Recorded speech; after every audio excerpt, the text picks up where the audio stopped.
Welcome back to another episode of Corporate Counterculture.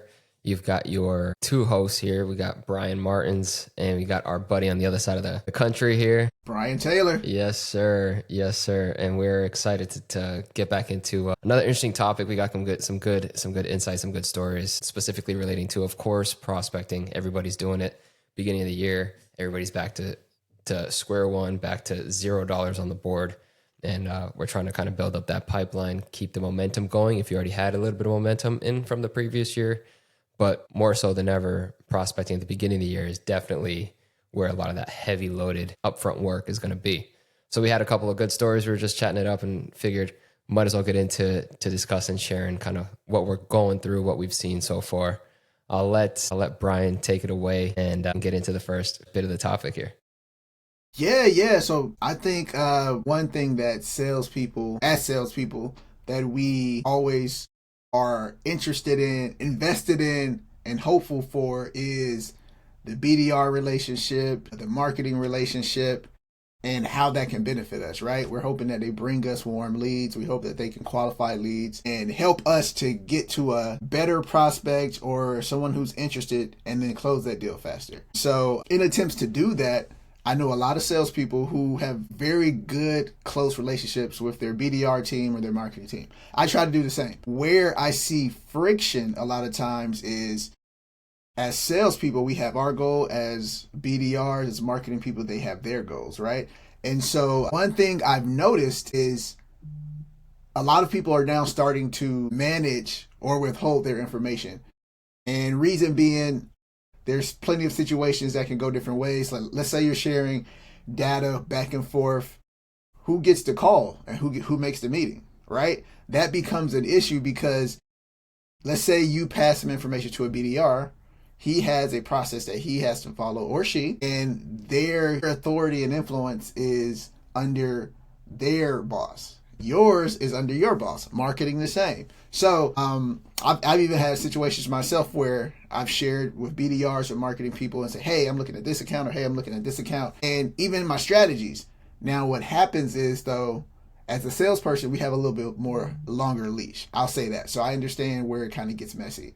But when you share certain information with BDRs and marketing people, you start to see where the structure and the roadblocks come in. Because now, let's say you've made contact with a buddy in another state and now he's helping you try to get here and you told them about that buddy there, and let's say they may have reached out to that same buddy.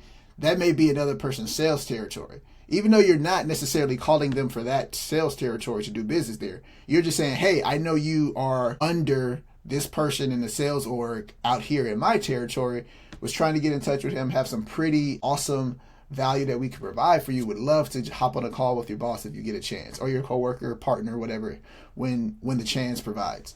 Typically, those people, since you're not asking much of them, they're typically interested because for them, it's like, yes, I get to do a favor for somebody without having to be invested. So they're usually open to that. And so if you use that same strategy, or if you tell people that same strategy, I've done it with marketing people and BDRs, what can happen, though, is based on how they manage their information, how they categorize their information, that could then get pushed to another salesperson. And so even though you're reaching out for the purpose of getting to the person and the contact in your territory, just the fact that they get a meeting or they get contact or steam, it may move the opportunity. And so I'm starting to see a lot of salespeople are a little bit reluctant now in their relationships with sales and marketing, not with BDRs and marketing. I still have a question mark, I would say, because for me, I love what they provide. And I always try to be honest, right? So the times when this happened to me, when I data share, I typically am data sharing from the idea of I've reached a roadblock or I'm too busy to get as far as I think I need to go in this. So depending on where I am in that level of prospecting or that stage of prospecting, I may not care if the opportunity gets pushed to another salesperson.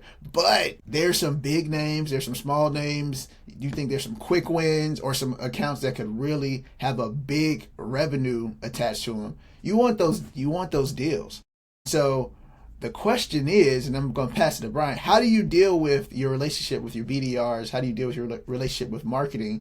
Do you see it beneficial to share information with them, especially since technically it's supposed to come the other way. So the prospecting side of things is difficult because it's anybody's game at that point, Yeah, right? Like it's not a true. real opportunity yet. It's not a real project yet. Oh, if it's me, I'll hold my cards close to my chest and Ooh, I'll probably poker. run that prospecting cycle by myself. Got it. That's just unless if we're talking about an account large enough that you got people all over the place and I have Mm-hmm. to call California to kind of get back into this Florida location or I have to call New York to get into Florida. I don't know that I want to involve anybody else at that point. Yeah, And as you're saying, right? Like as soon as you hand it over to somebody else, now all of a sudden it's out of your hands. You don't know where it's going to end up because they have to follow a yeah, certain process depending on the company. Like for us, it's all geography based, and so like it depends on your geographic territory. So in that side of things, I mean, sometimes I'm greedy and it ends up being more work on my plate and stuff like that. But I rather not give it away no, no, for sure. than kind of just literally hand somebody else a monster account on a silver platter. That's Yeah, selfishly speaking. I've seen games played around that though. I have in particular in my somebody I'm very familiar with, the game that he would play would straight up, yeah, I got an opportunity in here. And it happened recently where I was like, hey, who I see all these names tied to this op, you know, who's actually the one that's in whose is charge? it? Yeah, who's actually the one that I should be communicating with? And he's like, oh no, that's just, you know, it was through a mutual connection and it was like a networking thing and I created and I was like, okay, so it's not real. But on paper, if somebody's going in there, it's real. And I was like, I get it. I was like, that's where it finally clicked. And I was like, oh, okay, this is the game that he played to kind of mark his territory on a lot of different things. You know what I mean? Yeah, So there is a lot that can be done. It depends on how much of a black and white person you are, right? Like the rules are black and white and the whatever that might be rules of engagement or whatever. But there's also a lot of ways to bend in the rules. So I'm of the mindset if it's me, I've got my eye on a monster account, I'm gonna slowly chip away at it my own way. yeah, With that though comes a lot of freaking frustration. You know what I mean? So like dude. in your case, you're calling one person, you're trying to get into one site locally, but that required you going outside of the site to kind of come back into the site, right? With that, you handed it over and it kind of got out of hand and got away from you. Yeah, For me, I've got one that I know I only have one location within my own territory and I'm just trying to attack at that one single location. Turns out that they're actually telling me I have to reach out to this other state and talk to this other person and whatever. And like at this point, I'm just like, man, is it even freaking worth it? You know what I mean? Like, so yeah. that's the flip side. Is like, yo, is it worth it? And I literally had a conversation. I was out yesterday. I was driving around after an appointment. I was out, visited the site, and went through the trouble of walking up to the doors. Nobody at the front desk. Great. Went around the side. Nobody there besides like security.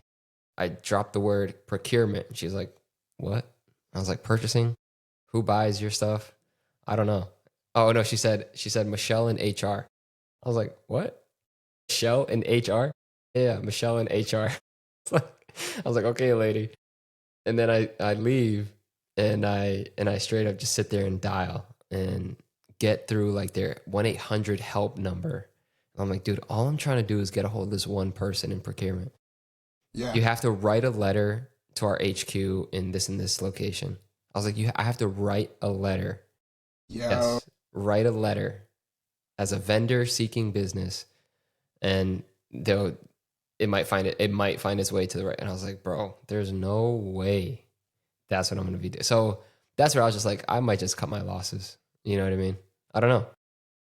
Yeah, no. See, that's what makes it tough because there are still a lot of companies. I think people forget that too, man. There are a lot of companies that have layers of protection to prevent all the fluff from salespeople, right? Yes. So I get it, which is why at times I like to work with marketing and BDRs because then it's a one to many strategy. I may have called 5 minutes ago, and for some reason when you called 20 minutes later, they picked up the phone. I'm cool with that. But once you get into that messy world of, well, based on under your structure, it's by contact and location and yada, yada, yada, it does get tricky.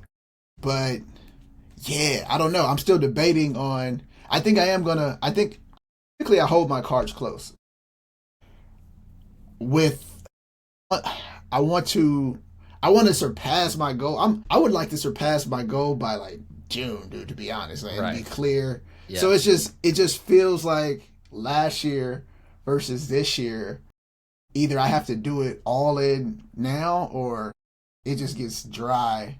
Yeah. And then your fingers crossed the rest of the year. So I'm really trying to fill the funnel, and that's where I'm debating this, because my favorite thing used to be, and still is, so it's not really a secret, but my best prospecting strategy is business resource groups. I will always call somebody from college or that I know and ask them to reach out to somebody in whatever business resource group they are in. Because I think that the resource groups in itself, I don't think they innately are beneficial internally as far as promotions and stuff, but I think they're great for expanding your network and your business, whatever.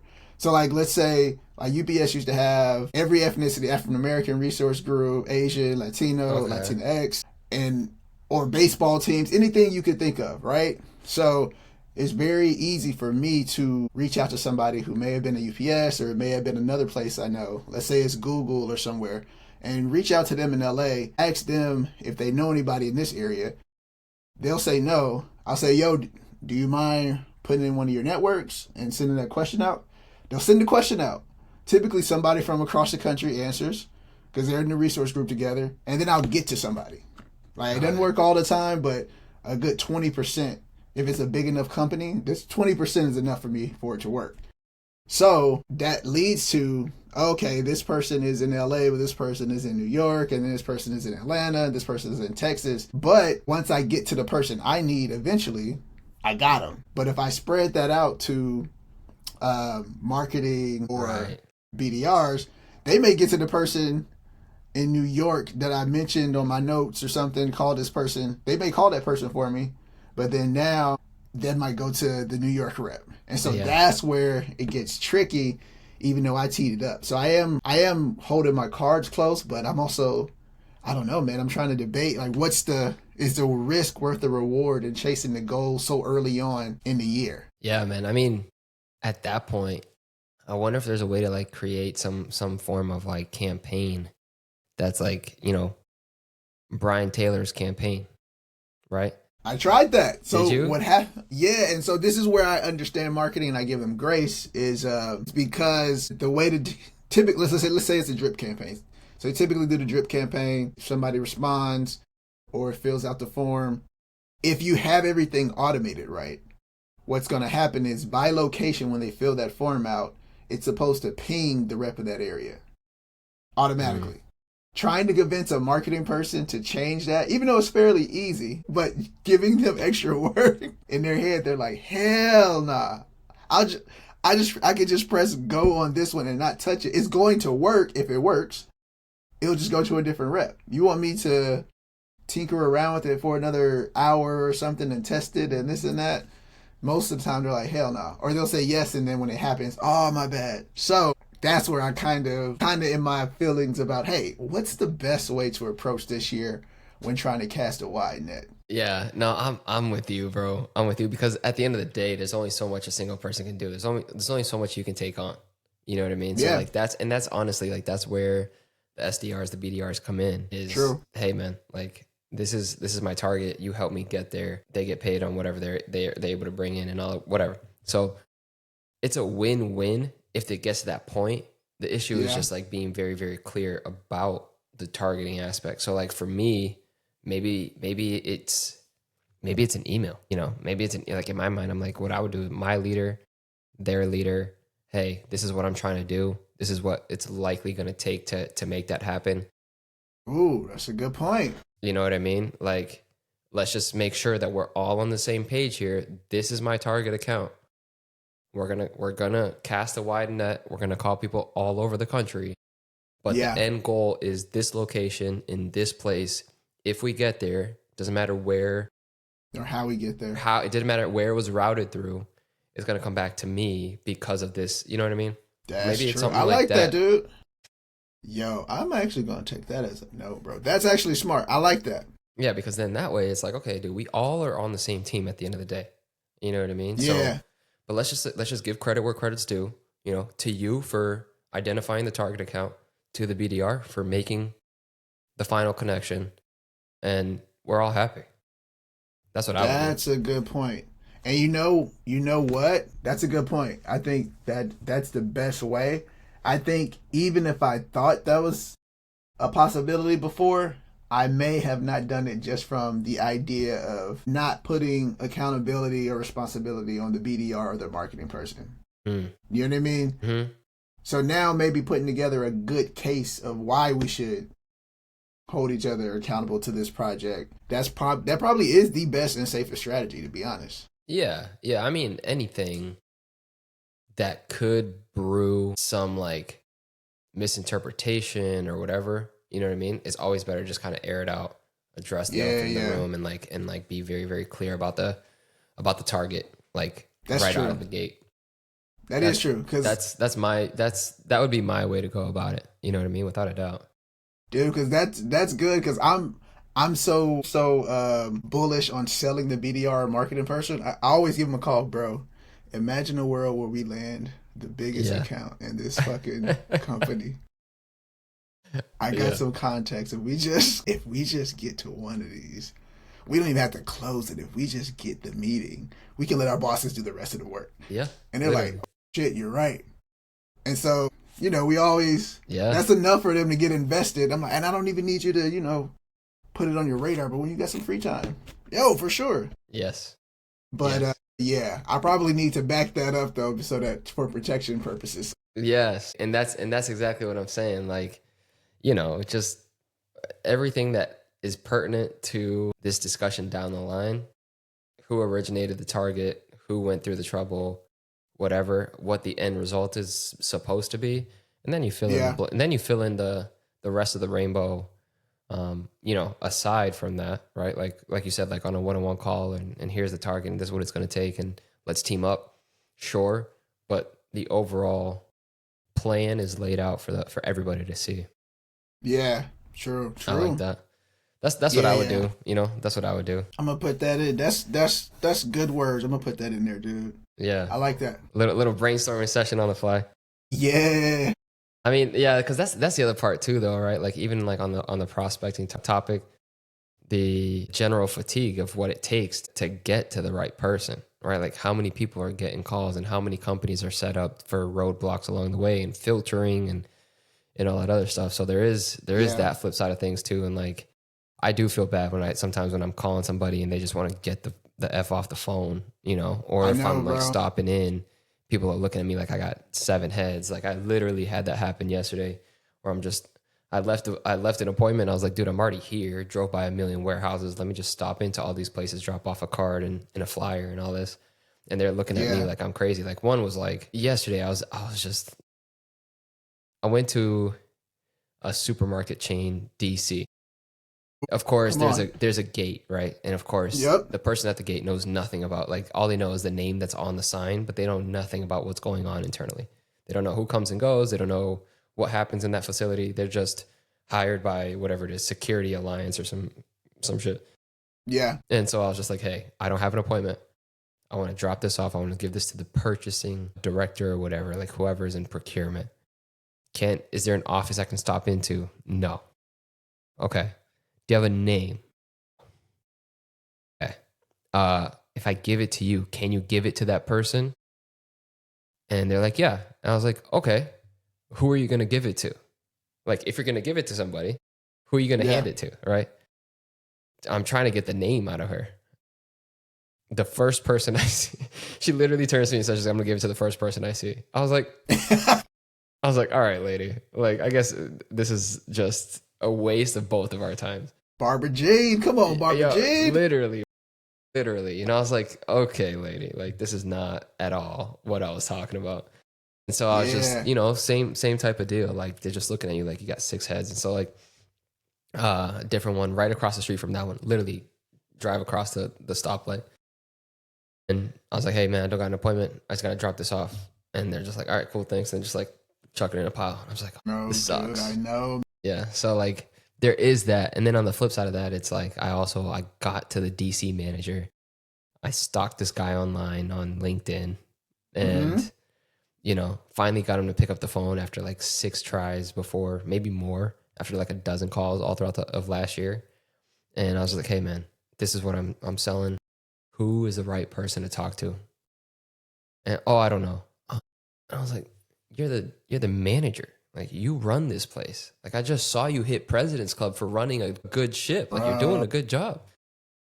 Yeah, and he goes, nope, I don't know. I was like, dude.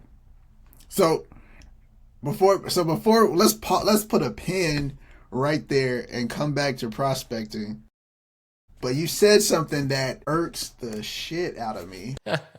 And I want you, so now we have to talk about it. Yo, I don't even know how to frame it, but you made me mad just from like saying it. So just walk with me. I don't know how to frame it, but what is with people who are either salespeople or leadership positions who know exactly what the hell we're doing or trying to do in these other companies, or they've been through the same things? What is with them in their it's not even a lack of interest. It's a dismissiveness, as if they don't know what we're trying to accomplish. Like we're the same in some sense. Yet you won't help me either qualify or disqualify your company from this project or this prospecting that I'm doing. That irks the shit out of me, because for some reason, if you get to a different person, then they come back and they're all like happy and high engagement and participating. But when you meet them first, for some reason they're very dismissive. And I'm saying that personally coming from, so let me tell you how much I have high expectations for people who are in sales, because we've all been there. And then I've helped people in sales and they've helped me. And or management, whatever the case is, whether you're a management person, whatever it is, I have high expectations of people who have needed other people from other departments or spaces and other companies to get to where they got. So when you don't do it, I'm like, what the hell are you doing? This is a part of, either tell me like, yo, bro, we just signed something, or we actually not looking for something, but at least reach out to this person, or dude, we're locked in, maybe send an email in like 2 months. Give me something. When they have nothing to say, it doesn't break my heart. It bugs the shit out of me, bro. yeah, I mean, bro, so I feel bad because sometimes I'm guilty of not necessarily being dismissive, but I'm guilty of like not being able to be bothered by sales guys.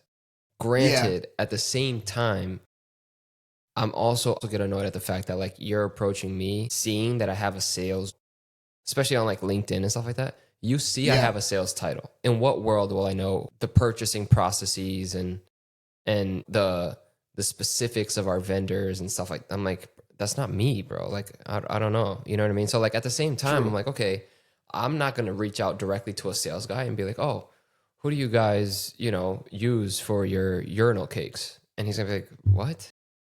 So like so like for me, I'm like, hey man, if I'm going to approach a salesperson the same way I would want a salesperson to approach me, I'm going to say, look, dude, salesperson to salesperson, can you just help me get to the right name? That's it. I was like, hey, we're both in this together. We both know our job can be hard sometimes. Can you just help a fellow sales guy out? And that approach to me has given me much better results than like just straight up like, oh, you're the person I need to talk to. No, you're not the person that I need to talk to. I recognize that. So I'm not going to try to sell you. I just need you to help me get to that right person. So I feel like, I don't know. Is that what you're saying? Because like that's what's coming to my mind. So that I completely agree with. Let me qualify a little bit better. All right, so that irks me too. If you just reach out to a salesperson and you clearly just people who don't do their research, they just kind of, I got to send something out, right? Because even when every now and then I'll get an email for someone saying, I have a candidate for you. And I'm like, oh, you saw a regional or you saw a manager, and you're assuming that I hire people. You didn't even look at my resume and see that I'm only a salesperson, right? Yes. And the title is the title. Yes. But so those people I'll often dismiss. Now, in your case, let's say I happen to do a pop up, and then there's a sales guy there. Then I don't expect him to know anything, but point me in some direction, or hey, maybe talk to this person or the general manager of the building or something. But what I'm talking about specifically is, let's say you used to work somewhere and you know they have the same prospects you have for a different product. And you're like, yo, I know we're doing the same. I know we're going at the same people for different reasons. Like, what's like, yo, I see that you're trying to get in this, or you tried to get in this account too. Like, what? Hook me up. Like, get me a name, or who can I talk to there? Yeah. Those are the ones where I kind of get pissed. Where 100%. You know that I'm trying to get into this building. You're in there as an account manager or an enterprise manager now. Like, yeah, help me, especially if I'm providing value. Especially if you know they're in a bind, you know my stuff works. Then yeah, like let's do the dance the right way. Yes, 100%. Like, yo, we can both eat from the same pie. Like, we're not competing here. You know what I mean? Yeah. I agree with that 100%. It's the same thing. I literally had this yesterday where we went in, we took in, we're bringing in some new partners. We went to a customer and immediately I was like, oh, yeah, no, we're in the same places. You know, who do you guys talk to over here? I'm trying to get into this place. Who do you guys talk to over there? I'm trying to get into that place. You're over there, blah, blah, blah. And so, like, you know, hey, man, like there's no reason that we can't share that. Yeah. Now, feel free to ask for us to reciprocate that too. You know what I mean? So like, sure. If I'm approaching you, asking you for leads or contacts, then feel free to come back to me and ask me for leads or contacts. And it should be a fair, like, I scratch your back, you scratch mine type of situation. You know what I mean? So, but don't approach me. I get what you're saying. Like, don't approach me and want me to help you out. But then when I ask for help, you know, you shut me down and ignore that I also need help too. Yeah. Or if I approach you before you approach me, help me. Yeah, because you know, because I'll come back around and help you.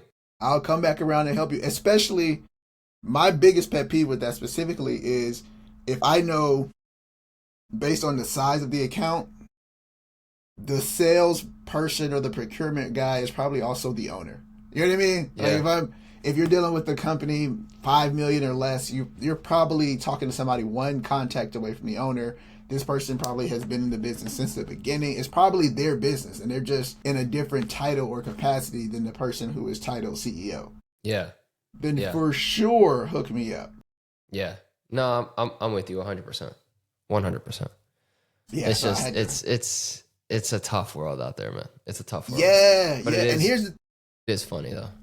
And what's crazy is I know people that have called me in the last 4 or 5 years, because, you know, everybody's getting laid off or the comp plans change. They're pissed, blah, blah, blah. I have a solution for you. Yo, we have an awesome referral program where I work. If you get me in the door, I can hook you up. You don't even have to be on plan at your job anymore. Just help me get in the door. Yeah. And you can still make money while maintaining your job and working on your next year while your plan cycles out or something, right? Yeah. We all know the game. So if you don't make plan, it cycles out for some companies, not all companies, but it cycles out, then your plan drops, right? So it drops or stays the same. You set up the year because you've been prospecting and sandbagging because you weren't going to get paid. So while you're sandbagging, you might as well take my money and help me out. 100%. So when it doesn't happen, I'm just like, yo, what is going on with these salespeople lately? I don't know if it's an org thing where salespeople are just over prospecting or the process of sales, or they're deflated, but the dismissiveness is killing me. Yeah, I don't know. I don't know what the deal is. I don't know if it's just like, you know, like these guys are exhausted and they're running, you know, just like working to the bone, or they think that their time isn't worth helping you out. You know what I mean? There are some sales guys that have this like superiority complex, and it's like, man, I'm the top performer and my time's too valuable for this bull, and I can't help the little guy, that type of thing. So like that, maybe that's a cultural thing, right? And then it kind of like is translated or something like that, like outward. Yeah. I don't know what the deal is, but it is a weird environment. So for all the salespeople out there, like, help a little guy out if they're little. Help the next salesperson out, because you never know when you're gonna need to turn around and help and need help yourself, right? Like, we're in a world where networking and reputation all that stuff matters, man. All that stuff matters. Just last night I was talking to my wife about just reputation in general. And I remember the Super very important, first dude. time, my last company, the very first time I went out to a trip and we were doing a trade show. And the guys that I was working under, they were like, oh yeah, I've known that guy for 20 years and he's jumped around all these different companies. And they literally like pointed, yeah, he's been here, he's been there. And the same thing. And, and I was like, man, there's a trend here. This world is not as big as you might think it is. You know what I mean? Nah, And so like the industry that you're in is relatively small. You gotta remember that you're not special. nah, dude. And that's what that grinds my gears, bro. I don't know what that thing is, but it's definitely something where I just can't figure it out. Because case when I was at UPS or when I was in freight brokerage, if someone sold conveyors, awesome. You're not selling against what I'm selling. Right. And I look like a rock star for just being inquisitive on Yes. my account's business. So if I call Jason and say, yo, I noticed last time y'all had some issues or I heard y'all talking about layout, I actually know a guy who is at such and such conveyors. You want me to send him your contact? And they say, awesome, yeah, for sure. Then they don't have to do their own research. Yes. Dude, the So it helps. value. Yes, It the helps. value. You just saved them a bunch of time because their boss, your customer, their boss probably told them they needed 3 quotes or whatever. So now you're handing them their information without them having to do the research. Always look good to the customer, and then I look good to my friend who's a sales guy, and then the cycle continues. So if there's a job, if 100%. there's a new opportunity, we take care of each other, which has been going on. So I'm not saying it doesn't happen. I would just expect it to happen a whole lot more. And I don't think it's happening as much as it should. Yeah. I don't know. I'm with you 100%. Like you help two people out at the same time. You know what I mean? And then the most important thing is you keep that customer coming back to you. They remember that you helped them out, and then you turn Yeah. around and you tell your buddy, look, dude, I got this account that's going to come chase you for business. Keep me in mind next time that somebody approaches you for what I sell. You know what I mean? That type of kind of back and forth thing. I'm with that Dude. 100%. Like, dude, reputation is everything. And I think I might have mentioned this before, but I tell my prospects that when we're actively getting started on a project and we're talking about, actual potential solutions, I say, look, my reputation matters more than just the sale. I was like, I want you to remember me as somebody that helped you out. I don't want you to remember me as somebody that just forced something down your throat and it wasn't the right fit. Yeah. So if it's not the right fit, you tell me. I'll walk away and we'll be friends. We'll grab a beer after our work day or whatever. I have no problem doing that because I know that like there is the opportunity for me to kind of come back around and we cross paths somewhere else. I could be somewhere else. They could be somewhere else. But Absolutely, how dude. you make people feel is what they remember. It's not necessarily what you said. Yeah. So all that Yeah, stuff for comes sure. in, and then the other side of things too, like in terms of like prospecting and stuff like that is like another story I had for today, literally this morning. A customer or a prospect was starting to get a little bit annoyed at Man. sometimes like not at me, but the other person that was on the call. We have a really good solution and we know what we're doing. But Okay. if the prospect can't envision it, right? Like you need to be able to meet them where they're at and Mm-hmm. kind of walk them side by side with you to what you're trying to create the solution to be. Yeah. And it was just like he was already at the end and she was still at the beginning. And he's like, how do you not see how you're gonna get here? She's like, no, you're not understanding. Like there's this and there's that and there's these obstacles and I was like, wait. I was like, let's just take a breath because they're Yeah. starting to get, you know what I mean? And so I was just like, dude, we gotta, even on prospecting and things like that, you gotta meet them where they're at in terms of like, what do you see? And I straight up start a lot of my meetings like this, especially if it's a first time I'm talking to somebody, right? Like a BDR set up a call for me or a partner set up a call and it's the first time I'm talking to the actual business owner or CEO, whoever's running this particular project. And I just say, what is your utopia? What's the ideal scenario for you? What do you see this happening? Or how do you see this thing working? And I'll try to envision what they're seeing. I'll try to walk them through what their process sounds like, what could be an exact representation of what they want, but then be like, hey, what if you take that and step it up here or step it up there and make this adjustment here, make this adjustment there? And then you're not far from where we are trying to get to on our side. And it's way easier to do it that way than like, hey, you're way over here, I'm way over here. Just come on over here. Like you just have to take my word for it. And it Yeah, doesn't work because you end it up does not, bro. creating more friction and more pushback than actual like openness to it. Have Yeah, you had that happen? no, dude, all the time. I think the biggest disconnect between sales and engineering and software is sales. We believe yes we can, and everybody else is no we can't. Yes. Like Yes. that's end of the day, no we can't. And it's not that we can't do it. It's just we haven't decided to evolve out of what we're doing. And Yes. so instead of saying we can't do that or we don't do that, I would just hope that most people will say, "Okay, yeah, I'll look at that once we get done with this meeting and get some more information over to you." Instead of just no, we can't, and then going dead silent. Like that has happened to me at every company I've been at. Nah, we can't do that. And then they're already off camera, so now they look like Yeah. some Wizard of Oz, Yes. Darth Yeah. Vader Yes. voice coming in. We can't do that. And I'm all on camera, happy and smiling. Yes. And I'm like, Yes. oh, shit, he just said that. And I'm trying to type to them while staring at them. Yes. Yes. It's a mess, bro. Yeah, I for agree with sure. that 100%. And then also too, part of the same call was like, hey, do you guys do exactly this? Like, do you do exactly this? And then the answer is like, we've done stuff very similar to that. She's like, you're not answering my question. Can you do this? And kind of dance around the question. And then I had to jump in and straight up be like, look, I'll get you a specific answer to your specific question.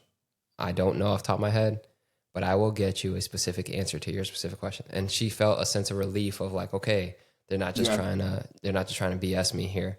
Like they're not dancing around my question on purpose. You know what I mean? They're not trying to dodge where I'm trying to go with this. And so like, I don't know, man, you gotta be direct. Like in a lot of ways, you gotta be direct. You don't want to be, I hate the used car salesman type of, I do, again, we always talk about this, right? Like, yeah, I can't stand it. I don't want to be that guy. I don't want people to think of me as a used car salesman. Like I'm here to help you out. for You have a sure. specific answer or a question. I'm going to get you a specific answer. You are Yeah, not seeing what I'm seeing. Let me see what you're seeing and try to walk you to where I'm going. Like, dude, all of that is it sounds so simple, but if you're not in this, some people just aren't cut out for like the people aspect of no, dude. selling. You know what I mean? Yeah, most people aren't. I mean, it's tough because the people aspect is so layered. Like you're communicating with somebody and they want you to communicate with them the way they receive words. And you may not communicate that way. Yeah. But also, this is a sale. So there's that layer. And then also, this is their job. So there's so many layers and details where even if they didn't care about certain things, sometimes they're asking because it's getting asked to them. And so you have to be honest because you can get far down into a process in the sales cycle, and if you didn't answer that question the way it should have been answered, the whole deal can blow up after you've already invested resources. You've had people on the call from your side, they got people on the call from their side, and now y'all are stuck and everybody's mad because somebody lied to somebody. You know what I mean? Or just didn't hear it and didn't Or address didn't it. hear You know what I it. mean? Yep. So True. like I had one happen where the customer kept saying one thing and I didn't necessarily like correct it head on. I didn't want to be like abrasive or even confrontational in any particular way. But Yeah. then I was too much the opposite of that. Right. So here we are many steps later and that same issue came up and the customer is like now they have 100% envisioned that their way of thinking is the correct way, Yeah. and now I have to completely undo these scenarios that they've concocted in their head. So True. it happened one time and I was like, next time I'm going to address that head on first, like right out of the gate, so that you can nip it in the bud before it starts to balloon into this like movie, right? And they envision this entire thing and they think that their entire process is going to work a certain way, and this is Yeah. going to be the perfect everything for them because that's what they want. And it's like, wait a second, bro, like you don't understand that there's some intricacies to this, there's some nuance here, and it's not going to work exactly like that, but we can do it this way. But like address it head on and kind of like don't let the blaze get out of hand. Yeah, man. Yeah. I went through that actually a couple of days ago. I was on a call and this guy was asking a very specific question and essentially asking me where where do we basically he was just asking do we have reps or field service engineers or repair guys in his city. And in my head, I'm like, this is a lower automation project. This is a simple fix. Don't worry about it. We send people out within 24 hours. And he kept asking the question different ways. I had to say, oh, you know what? This is his business. So him shutting down freaks him out. So told him, I said, you know what? I'm going to get you a full on layout of what the process looks like, where if you call tech support, I'm going to get you an if and then a map of what happens and how far we go down the line before we send somebody out, how long it takes, what's the average time, this and that. He was like, okay, cool. Because I get it. For him, I'm seeing them as, oh man, this is a $10 million business. This is a huge operation. He see it as, yeah, this is a $10 million business. And if I shut down this one day, I can lose $10 million for the year by not being efficient. So in my head, I'm like, oh, you're such a big company. Don't worry about it. But those people are like, no, dude, this is all on me. So I'm learning a little bit more into saying, all right, let me get you a piece of paper. Yes. And if you see this piece of paper and you agree with it or you're comfortable with it, then let's start to move forward on these steps. But until then, it's just been kind of, with him at least, I was hitting a wall. So I said, all right, give me 2 days. I'll get you a full on layout process map of what we go through if there is an issue. He said, all right, done. Like, honestly, bro, like that's what comes down. That in my mind, that boils down to people buy from people, right? Yeah. So like at the end of the day, it's not about how perfect your solution is, how perfect your product is. Nobody cares about that. Like, you know, it took you a couple of like maybe a few minutes or whatever for you to finally address the one thing that this guy gives a shit about. And it's, if I go down, what's going to happen? You know what I mean? He doesn't care if it's the perfect solution. He doesn't care if there's going to be some hiccups along the way. He doesn't care about the lead time. He doesn't care about anything else except for in that moment, can you figure out like what's going to happen, what my process is? And then like, if you can hit that, great, he's happy. But if you just talk about, oh yeah, we have the benefits and we got to talk about all these features and we got to do this. Like if you go into that, like just like word vomit, like people are going to be like, I don't care. Like you're not answering the one question I'm asking. And you know, I always come back to that. I literally had another different from what you and I do, but I was putting my sales cap on and helping out. So my family, they own a painting company and they were bidding on this huge project. And they were like, oh yeah, this is a new project manager. We're bidding to this company. It's going to be a great opportunity. And I was like, look, let's be real here, right? I was like, take aside how competitive your price is, take aside, remove your experience and how good of a job you're going to do. I was like, this guy has been at this company for a month. Is he going to stick out his neck and bring in a completely new painting crew to work on this $5 million house? I was like, if you were him, would you be the one month in to stick out your neck for somebody that you don't know? They're like, no, probably not. And I was like, okay, like people buy from people. Like this guy, on a personal note, you guys could have all of the best everything, but on a personal note, his ass is on the line if he chooses you and you mess up. So realistically speaking, he's not going to stick his neck out for you because he doesn't know you. And they're like, yeah, you're right. And I was like, okay, so no hard feelings. If you don't get this one, you understand the main reason of why that would be. And that's what we need to do to like, that can be applied to anything. Yeah. I love situations like that when I had the flexibility to be in those. Because with freight and packaging and other stuff, it was very easy to say, hey, you know what? Like you said, I know you haven't been here long. So I don't expect you to take a risk on me by giving me the whole portfolio. Why don't we see what starting small looks like? This is a rate I could come in that's competitive. And what does it look like to give me 10% of the RFP, 20% of the RFP? And all right, cool. Yes. you can't always do that. But those situations, man, I like those because then I get to build with the new guy. Yes. But yeah, you're right. People buy from people, which makes me think of this other thing that I have been wondering about. So we're talking about prospecting and people buying from people. Do you think that the customer, the prospect themselves, are they fatigued with being prospected and sold to? Here's why I ask this. So we just talked about people just asking very specific questions now. I'm noticing so we once were at a place where you could say very straightforward, save money, whatever it was, save money. Think about all the most simplest ways to get your point across. Then I don't know what year or when, but then we got into speaking high level, scale, optimize, streamline. And now I feel like a lot of the prospects are just going back down to how much can you save me? Or what happens if this doesn't work? Versus scale, big vision. Yes. This aligns with our 3-year plan. I feel like I'm noticing a lot of companies, unless they are building a new facility or whatever, a lot of companies are in the mindset of, what the hell is this, and does it save me money this year or next year? I'm with that, and the main reason I think is buzzwords and AI, right? So like, True. I think that Okay. so much everything, marketing, LinkedIn posts, Facebook ads, Instagram ads, whatever, everything has been like SEO'd and optimized to the max. You know what I True. mean?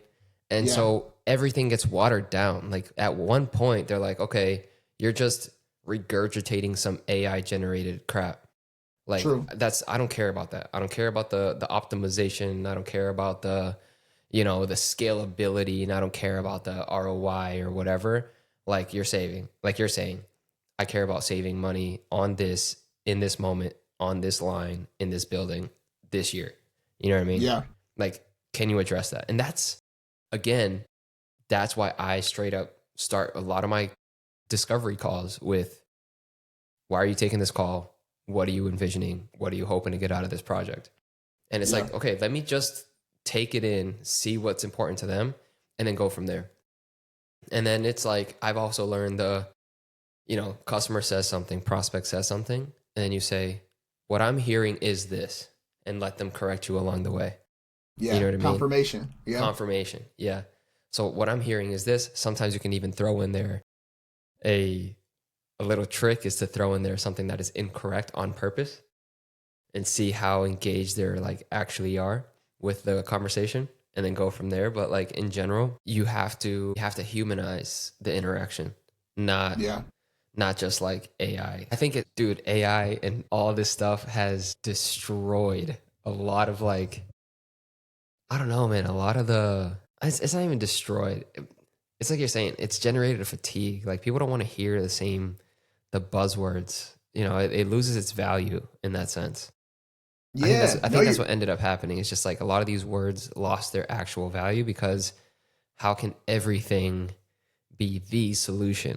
Not everything is going to be the best all the time. It's like the number one movie in America, right? If you're sitting in theaters and you're going through the previews or whatever, and it's the number one movie, like the New York Times, the bestseller. How many bestsellers are there? You know what I mean? It's like it loses its value. It does. That's true. Yeah. I've been wondering what to do with that too, because as I see them not necessarily lose interest, but I see them putting their guard up, and becoming numb to saying those words, which are true words to what I'm trying to describe and convey, right? It's a great part of the story. But when they've heard streamline your operation, and then they saw it in an email subject, and then they've heard the word optimize 1,000 times, and then they watch a YouTube video about optimizing their life, like, you're right, everything becomes this finicky, watered down version of a real conversation. And so it's almost like you have to go back to small talk and just be inquisitive, like you said, and ask them what they're envisioning, double confirmation with what I'm hearing is this. because yeah, man, the even in my emails now, I'm like, dang. I remember I put together what I thought was an awesome email. I was like, oh shit, I spent like 15, 20 minutes on it. I went back to their site, hit some points, used some language from our site, and bro, I sent that email. And I kid you not, somebody sent an email to my inbox that looked just the same. No way. And yeah, and then another one too. Like 2 or 3 different people used the same language for a completely different project.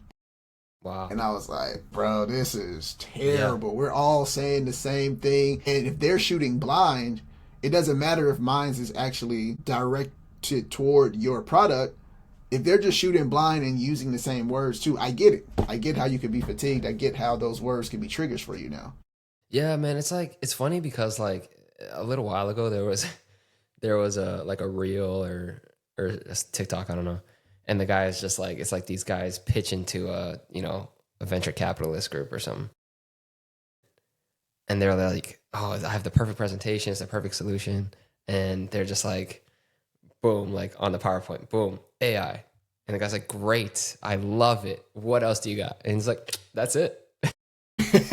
Just AI, like we'll figure out the rest as we go. We just need your money, but it's AI. And it's just like, okay, like what does that even mean? You know what I mean? Yeah. And so like I had a conversation last week. I was at a customer site and they're like, yeah, no, AI is going to really do a lot of stuff. And I was like you guys, have a very simple operation here. I don't know what else AI is going to do for you, but yeah. Okay. You know what I mean? And just like everything is AI and everything is just like, I don't know, bro. It's weird. It's weird. It's definitely, it is weird. A lot of stuff has gotten watered down. A lot of stuff is just like lost its general value. And I think that's honestly where like having a human connection, asking for a human response, trying to just, a sales guy to sales guy, hey, I need help. Walking in the door, hey, I know this is a cold call. Address the elephant in the room. I don't have an appointment. I just need to get this information out. Who do I talk to? That type of thing. That's the way I want to be treated. It's the way I try to treat people. Yeah. It is interesting. It is. Dude, it's so a weird world we're in. The closest I can relate to that feeling that they're having, and it's why I try to pay attention to it now. So my son, he plays Pop Warner football. He's 9. He turned 10 in a couple of weeks. But the way people talk about NIL, I'm like, yo, I just need him to catch the ball. Yes. I'm not even on this idea of college and high school yet. He's 9. Yeah. Yeah. And they just start speaking towards these like high level things, and everybody's saying the same thing. And in my head, I'm like, what are y'all talking about? Like, where's the conditioning to help them catch? Do we have any like catching drills? Oh right. Man, we know speed, and you got to run track because the fastest players get the highest NIL. I'm like, he plays on the line. I'm sure speed is important, but if he can't do it in those 3 seconds, I don't really care, bro. I don't care. I don't want to put him in track just so he can be the fastest fat boy on the line. 100%, bro. 100%. But then they always say, "Oh, but the NIL money," and this. I'm all right, bro. So that's where I hear and see the fatigue, so I can understand how our prospects and customers feel. But I guess what's the way to bring them out of it? I know we're talking about human connection, human conversations. That's where I troubleshoot in my head about how to cold call now. Which is why when you said you were going in person, that's exactly what I'm doing, because I almost feel like the email is like that person who knocks on your door even though they see the no solicitation sign and they still knock. Right? Yeah. I want to yell through my Ring camera, like, quit ringing the doorbell. The dog's barking now, and I'm on a Zoom call. And you knocked on the door or rang the doorbell, even though I have a big sign that says, do not bother me. Yes. That is why I am going in person, because I feel like, yeah, man, this email thing, at this point in time, I'm not saying it doesn't work. We all know cold calling works, and it's a volume game. This year, and this early in the year, I really am starting to sense and feel the fatigue once I start talking to people. Yeah, it's, the other thing too, though, is like, in general, it's not about, a lot of what we do is so specific that you have to catch the person at the exact perfect time.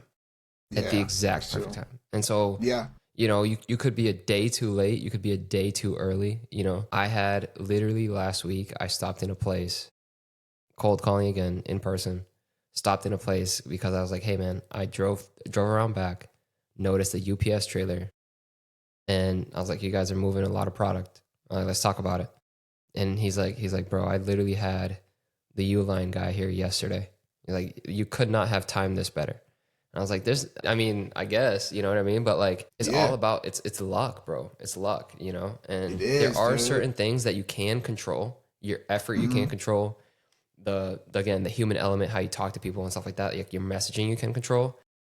But you can't just be like, it has to be every Wednesday on a clock or whatever. Like it can't be that level of SEO'd and optimized. You know what I mean? Like it doesn't work like that. Like we're in a human, it's fluid, it's dynamic in that way. You got to be able to respond. And I don't know, what's working for me is just being willing to walk away and, straight up address the elephant in the room. You might not want it. If you don't want it, that's fine. You might have a need for it and you might not even know it. Let's talk about it. And if it's not a fit, it's not a fit. Have a great day. You know what I mean? For sure. Bro. I learned the value of like a quick no is better than a long maybe. Dude, I tell myself that a lot. Dude, a lot. Yeah. A quick no is better than a long maybe. You have on to the next one. You have to, especially when cold calling, because what I've realized is there's only one time. There's two scenarios where a prospect is in buyer mode, right? Where they're actually in their work space, facility, job, trying to actively solve that problem at that time, or at a trade show. Yeah. It's the only time they're really in buying mode. Those two times, either the problem arises and now I have to solve it, or I'm at a trade show.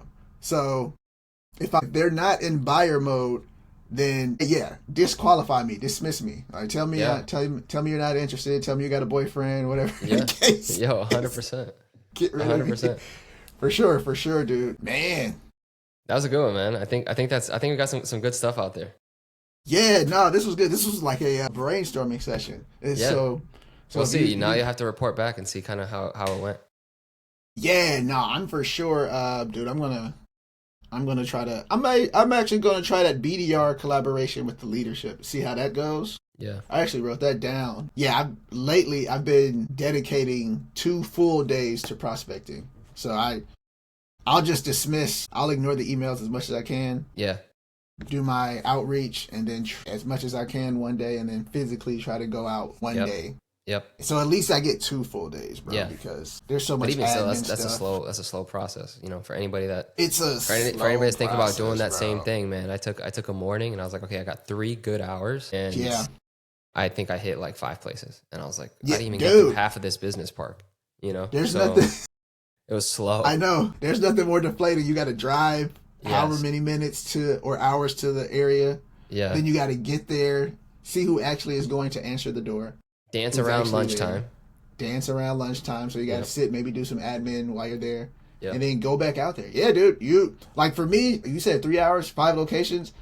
That's pretty good. And specifically for me too, I have 2 goals that I'm going after when prospecting. I'm either trying to find the biggest account in the area that nobody knows about. It's not in Salesforce, not in anywhere, and it's a juggernaut that we had no idea. Something that's completely off the radar, even though it's a huge deal. Yeah. Or a very quick win. Yeah. And so those are the 2. Hoping, that's all you want. Yeah.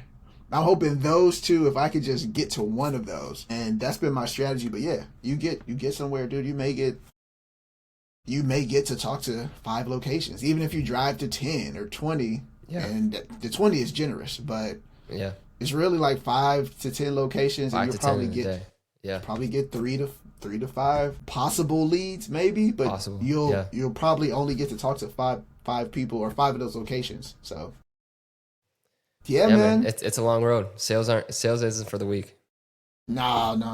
You gotta have some patience. You gotta have some friggin' like hard-headed sometimes. You know what I mean? Stubborn. Dude, yeah, man. It's the most frustrating fun you'll have. 100%. For anybody that's listening, I appreciate y'all listening. If you guys have any ideas on prospecting, see what your take is on prospect fatigue, different opinions, different ways to go about it. Let us know a little bit about what's going on with you. And if there's anything else, leave us a like, a subscribe, and a comment. And we'll see you guys in the next one. Thank you. Yeah. Peace.